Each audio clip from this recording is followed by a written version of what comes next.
What is going on, guys, and welcome back to a new YouTube video. Now, I'm going to be honest with you from the get-go here, this is probably going to be one of the most helpful yet unhelpful videos that I've probably made, and you'll probably see, but hopefully it is informative a little bit and it helps you guys out and you get a little bit of a laugh from it as well. Now, I get a lot of messages, a lot of comments about the Ford Transit Sport that I've got.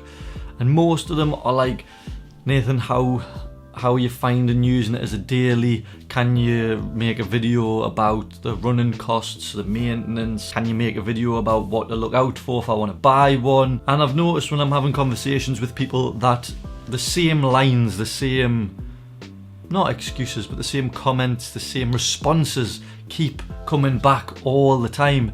And you know what? I thought, I'm going to have to come back at these responses a little bit and make a video about this.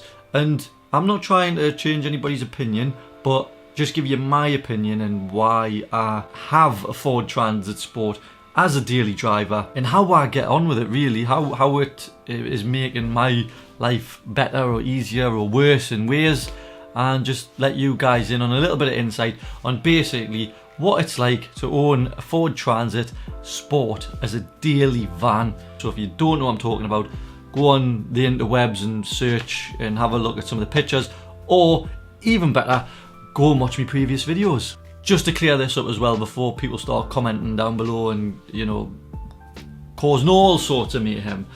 When I say a van, I'm talking about something of a similar size to mine, the Ford Transit Sport. Let's get into some of these responses then that I normally get when having conversations with people about having a van as a daily driver. The first one, so numero uno, one. It goes something like this. This is going to be me trying to do like an impression of somebody speaking back to me. Well, I don't need a van.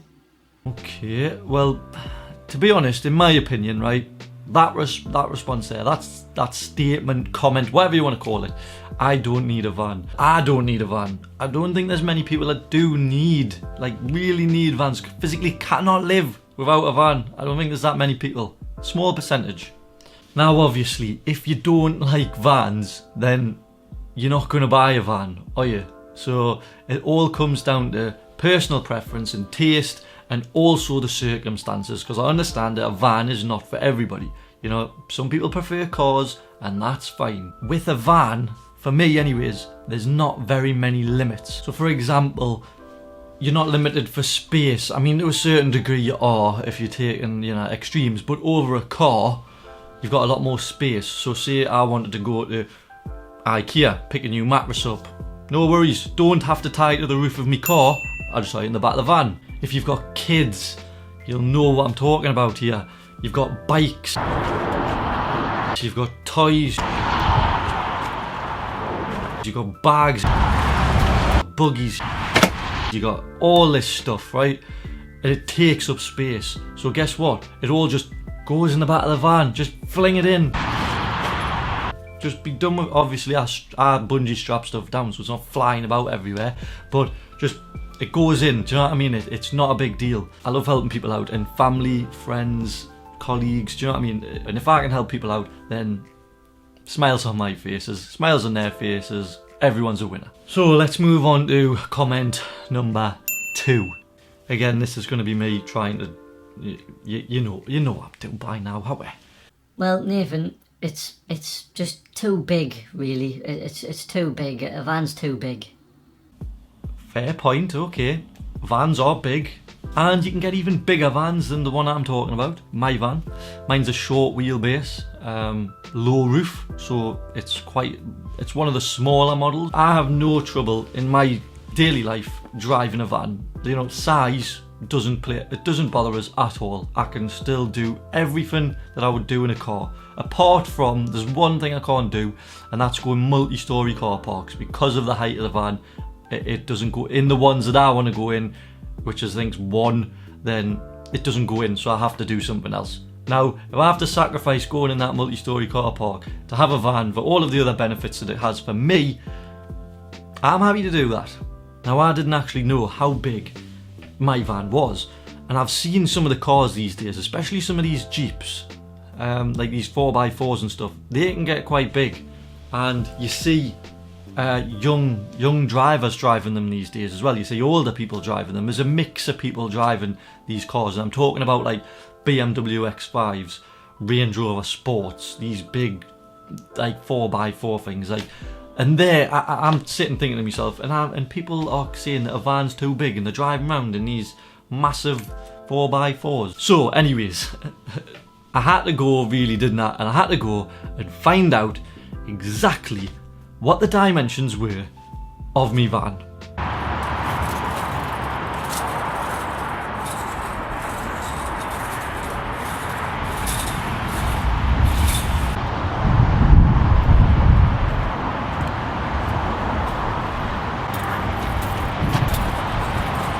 So after countless hours of measuring, calculating, adding up, researching, thinking, mind blowing, I've got the figures.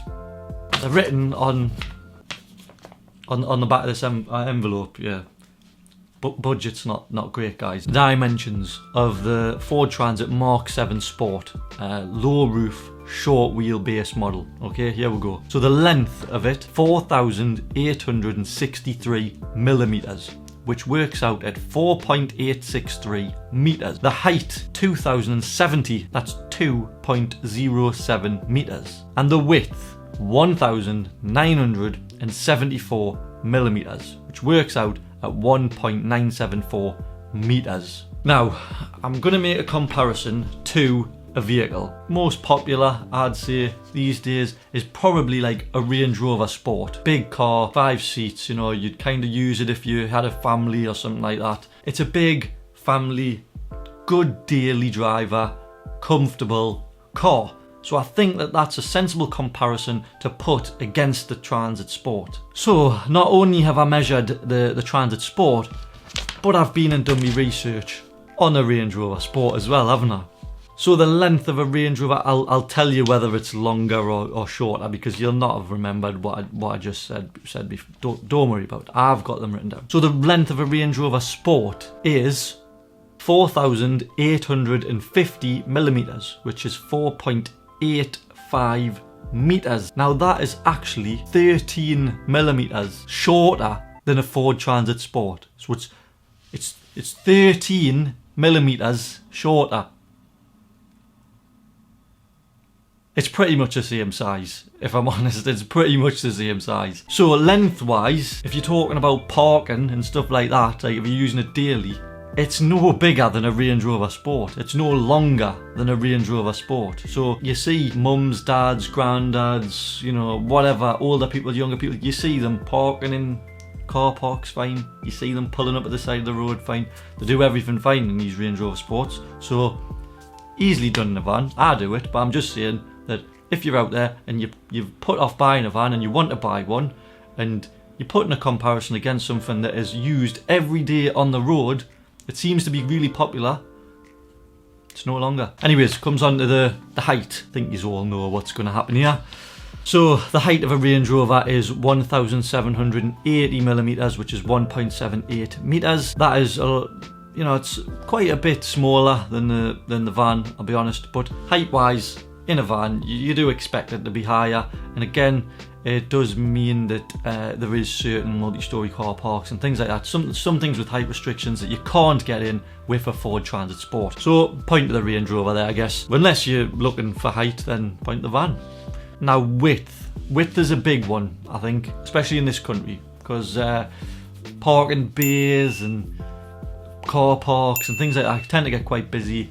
Even on the road as well, you know, country roads, narrow lanes, the width of a vehicle can be off-putting sometimes. Range Rover Sport width is 2,073 millimeters, so that's 2.073 meters. Now that's actually wider than the Transit Sport. What I'm saying here is that if you can drive a Range Rover, you can drive a van pretty much, because the Range Rover is wider and slightly shorter than the Transit Sport. Now all these figures that I've got, they were off Google, I'm not going to lie, they were, so it must be true, mustn't it? They must be right. The internet wouldn't lie to me, would it? Would it? Anyways, so now that's done. Comment or point number 3. Well, Nathan, I don't quite think it's as practical for me, really. It's just not practical to have a van for me. Now, like I mentioned earlier, practicality for me is it's a big thing for me. I need it to be practical. I want it to be fun. When I was looking at the van, obviously I love the Ford Transit Sports, but I wanted it to be practical. I wanted it to be fun still. I wanted it to be good looking. I wanted to be able to modify it. The Transit ticked all them boxes for me. Again though, I'm not trying to sell this to you or convince anybody, because I understand everybody's circumstances is going to be different, everyone's preferences are going to be different, and everyone's going to be in a different position to what everybody else is in. So take everything I say with a little pinch of salt, please. But for me, there's a few things that people will do on a regular basis that you will need to be able to do in a van if you want to buy or use one as a daily driver. Now for me, one of them things is like fast food, alright? I've got a figure to maintain, and you have to eat a lot of McDonald's to maintain this sort of figure, alright? My van goes through a lot of drive-thrus. So now the height isn't an issue for drive-thrus, so it's easy done. And actually, when you pull up alongside, you know, like them speakers that you speak into when you're ordering your meal at the drive-thru, or your food or coffee or whatever it is you're ordering. Hey, can I have a 5-piece chicken select meal, please, large? Can I have a Fanta, please? Tomato, please? And can I have a box of 6 chicken nuggets on their own, please? No, that's it, thank you, mate. Love you, cheers, bye. If you're in the van, you're at this like really nice height where you're just looking and the screen's there, and so once you've ordered your meal, you drive round, don't you? You drive round the drive-thru and you probably then pay for it. Again, you're at a great height, because once you've paid for your coffee, your chocolates, your cheeseburger, whatever it is that you're getting, you'll then drive round to where you've got to collect it. Now, when you're collecting it, they normally give you like a drink first, don't they? They give you a drink first, I tend to find. If you've got a car, you've normally got about two cup holders, I'd say. In a Transit, you've got 6 cup holders, right? And you guess what? You've got 6 seats in my van. So that means that everybody can have a drink. So nobody's getting left out. Everybody can have a drink, and they can have it safely stored in their own personalised cup holder. I like having a lot of space, not just to put stuff in the van, but just in general. So say for instance, when I'm getting my son out the van, there's lots of space in the back, so I'm not breaking me back or bending in and out of cars and things like that. I just get in the back of the van, unclip them, lift them out, loads of space. Also, when you're in like a supermarket, or you're in anywhere really where you have to park and there's cars either side of you, the sliding door, the side sliding door, the side loading door, as most people probably call it, is a godsend, because you don't have to, like, if you're on your own, which generally I am most of the time, you open the door and you've got to kind of make sure you're not going to bash the car next to you whilst you're trying to get your son or daughter or whatever out of the car. Sliding door, you just sliding doors open. That's it, no worries. If it's windy, doesn't matter. Get in the van, unclip, out, close the sliding door. Now I know some of you will say, well, there's parent and child bays and things like that, but not everywhere you go has them bays. So for me, it means I'm not worrying about looking for them bays as well. If I go anywhere, I don't mind parking in a normal bay, do you know what I mean? The van's not that big, I can get in and out easy, there's loads of space. It's good. Now practicality as well, with it being the size that it is and how big it is on the road, when it's windy, it's about as aerodynamic as a brick, so it gets blown about a little bit. However, fuel efficiency wise, I get about 35 mile to gallon, so for me, I think that's relatively good. 35 mile to gallon in a big van like that, I think that's very, very, very respectable. Touching on what I briefly mentioned earlier about hoying things in the back, you know, if you've got kids and stuff, you've got buggies and bikes and all this sort of toys and everything. Well, a thing for me was, my son's relatively young at the minute, but he's getting to that age now where he's going to start wanting push bikes and quad bikes and motorbikes and all this sort of stuff. And you know what? The last thing I want to be doing is messing about with cars with roof racks on, bike racks on, trailers, all that sort of stuff. The good point about the van, he's got a little bike at the minute and it just goes in the back. Make sure it's safely strapped down or tied down or whatever. His helmet goes in, everything goes in the back, all the protectives, the buggy, everything, it all goes in and it's done. Forgetting about. We don't have to worry about it falling off the roof whilst we're driving down the motorway, flying off as we turn a corner, whether or not it's going to be windy. We don't have to try and lift it on the roof. It literally takes 2 minutes, just in the back of the van, done, finished. Also, when it comes to practicality, you need to have, like, in my eyes, I wanted to have the mod cons that you get on normal cars. So I wanted a heated windscreen for the icy winters that we get over here, to be able to quickly defrost that and not have to stand out and scrape it with my little scraper or my Asper's cord or whatever. So it's got the heated windscreen, it's got heated seats, it's got automatic light, electric mirrors, cruise control, multifunction steering wheel where you can adjust the volume and your radio. It's got hands-free, Bluetooth, Apple CarPlay, rear reversing cameras, pretty much everything that you could ask for in a modern vehicle today. So again, for me, the Transit was a no-brainer, just purely because it ticked all the boxes that I wanted.